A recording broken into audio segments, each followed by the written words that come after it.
మీ తాకట్టు బంగారం కష్టాలకి good bye చెప్పండి. వెంటనే ఎన్ గోల్డ్ కి కాల్ చేయండి. మాజీ మంత్రి వైసీపీ సీనియర్ నేత సీదిరి అప్పలరాజుకు కోర్టులో మరొకసారి ఎదురుదెబ్బ తగిలింది. సోంపేట కోర్టు ఆయనకి బెయిల్ మంజూరు చేసేందుకు నిరాకరించింది. తన కొడుకు యాక్సిడెంట్ కేసులో తన కొడుకు ఆరవ్ వర్మ చేసిన యాక్సిడెంట్ కేసులో సాక్ష్యాలను తారుమారు చేశారంటూ మాజీ మంత్రి సీదిరి అప్పలరాజును జూలై 23న పోలీసులు అదుపులోకి తీసుకున్నారు. ప్రస్తుతం ఆయన అంపోలు జైల్లో ఉన్నారు. శ్రీకాకుళం జిల్లా అంపోలులోని జైల్లో ఉన్నారు.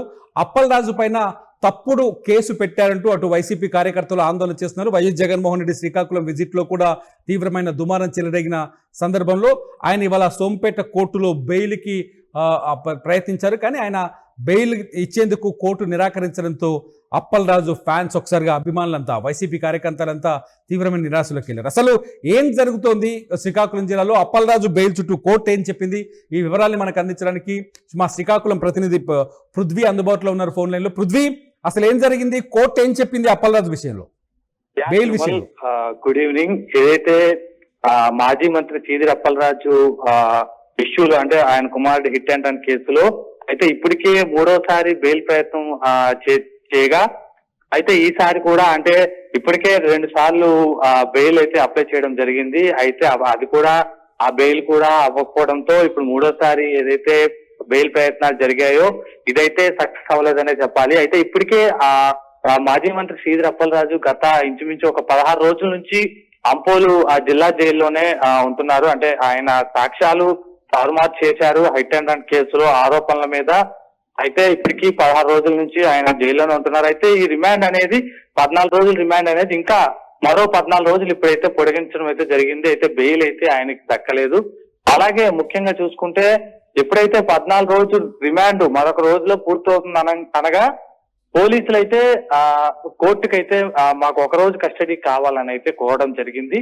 అదొక ట్విస్ట్ గా చూసుకోవచ్చు. ఆ విచారణ సందర్భంగా పోలీసులు రకరకాల ప్రశ్నలు ఆయన అయితే అడగడం జరిగింది. అంటే ఆ టైం ముందుగా మీకు ఎలా తెలిసింది, మీరు ఏ టైంకి మీకు తెలిసింది, మీరేం చేశారు, మీరు ప్రత్యక్షంగా మీ ఇన్వాల్వ్మెంట్ ఏంటి, మా దగ్గర ఉన్న సాక్ష్యాలు ఏంటి, వాళ్ళ దగ్గర ఉన్న సాక్ష్యాలు కానీ అన్ని చూపిస్తూ అయితే వాళ్ళు ప్రశ్నలు అయితే సంధించడం జరిగిందని తెలుస్తుంది.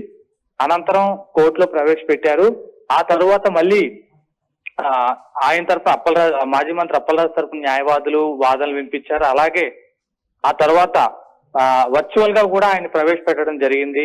ఆ తర్వాత పబ్లిక్ ప్రాసిక్యూటర్ వాదనలు కూడా ముగిశాయి. అయితే ఈ రోజు కొన్ని గంటల క్రితం ఏదైతే మాజీ మంత్రి సీదిరి అప్పలరాజుకి అయితే కోర్టులో అయితే బెయిల్ అయితే ఇవ్వట్లేదని చెప్పి అయితే కోర్టు స్పష్టం చేసిన పరిస్థితి ఉంది. రైట్ పృథ్వీ, ఇది మనకి శ్రీకాకుళం నుంచి అందుతున్న సమాచారం ప్రకారం మా ప్రతినిధి పృథ్వీ చెప్తున్న వివరాల ప్రకారం సోంపేట కోర్టులో మూడోసారి కూడా సీదిరి అప్పలరాజు బెయిల్ ప్రయత్నాలు విఫలమయ్యాయి.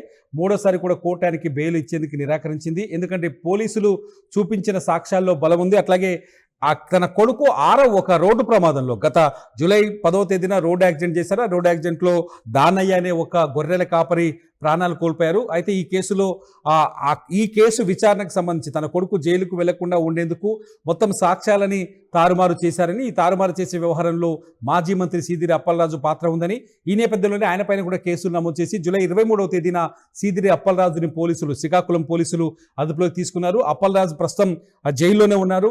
ఇప్పటికీ 3 సార్లు ఆయన బెయిల్ కోసం ప్రయత్నాలు చేశారు. ఈ 3 సార్ల బెయిల్కి కోర్టు నిరాకరించింది. ఇటు అప్పలరాజుని పోలీసులు కస్టడీలోకి తీసుకొని విచారించినట్టుగా కూడా సమాచారం ఉంది. ఎందుకంటే అసలు సాక్ష్యాల తారుమారు ఎక్కడి నుంచి మొదలైంది, మీకు ముందుగా యాక్సిడెంట్ సంబంధించిన సమాచారం ఎప్పుడు తెలిసింది, మీరు అక్కడికి ఎందుకు వెళ్ళారు, ఎవరితో మాట్లాడారు, మీ కొడుకును కాపాడే ప్రయత్నం చేసినట్టుగా మా దగ్గర బలమైన సాక్ష్యాలు ఉన్నాయి. కాబట్టి మీరు బయటికి వెళ్ళిన తర్వాత కూడా ఈ కేసుని కోర్టులో కూడా వాళ్ళు అదే వాదించడానికి తెలుస్తుంది. పోలీసుల తరఫున అడ్వకేట్ చాలా స్పష్టంగా అప్పలరాజు మాజీ మంత్రి, అట్లాగే కొంత ప్రభావితం చేయగలిగే వ్యక్తి కాబట్టి ఒకవేళ అతనికి బెయిల్ మంజూరు చేస్తే బయటికి వెళ్ళిన తర్వాత ఈ కేసును బలహీనపరిచే విధంగా, ఈ కేసు విచారణని అడ్డుకునే విధంగా, ఈ కేసు విచారణ ముందుకు వెళ్లకుండా చేసే విధంగా ఆయన ప్రభావితం చేసే అవకాశం ఉంటుంది. కాబట్టి ఖచ్చితంగా ఆయనకు బెయిల్ ఇవ్వడానికి నిరాకరించాలంటూ ప్రభుత్వ తరఫున పోలీసు తరఫున లాయర్ వాదించినట్టు తెలిసింది. నేపథ్యంలో కోర్టు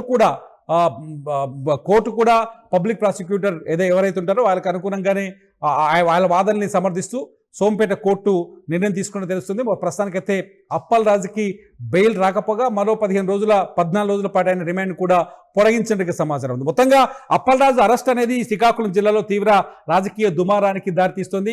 కక్షపూరితంగానే ఈ అరెస్ట్ జరిగిందని, పోలీసులు ఉద్దేశపూర్వకంగానే కేసులు పెట్టారని, పోలీసులు కేసు నమోదు చేయడం వెనుక అధికార పార్టీ పాత్ర ఉందనే చర్చ అనే ఆరోపణలు అయితే వినిపిస్తున్నాయి. మొత్తంగా వైసీపీ వర్సెస్ టీడీపీ అనే విధంగా అక్కడ కొంత రాజకీయ యుద్ధ వాతావరణం అయితే కనిపిస్తుంది. మరి మీరేమనుకుంటున్నారు? శ్రీకాకుళంలో జరుగుతున్న రాజకీయ పరిణామాలపైన మీ అభిప్రాయం ఏంటి? ఈ వీడియో కింద కామెంట్ చేయండి. చూస్తూనే ఉండండి ఇట్స్ టీవీ. నా పేరు తిరుమల.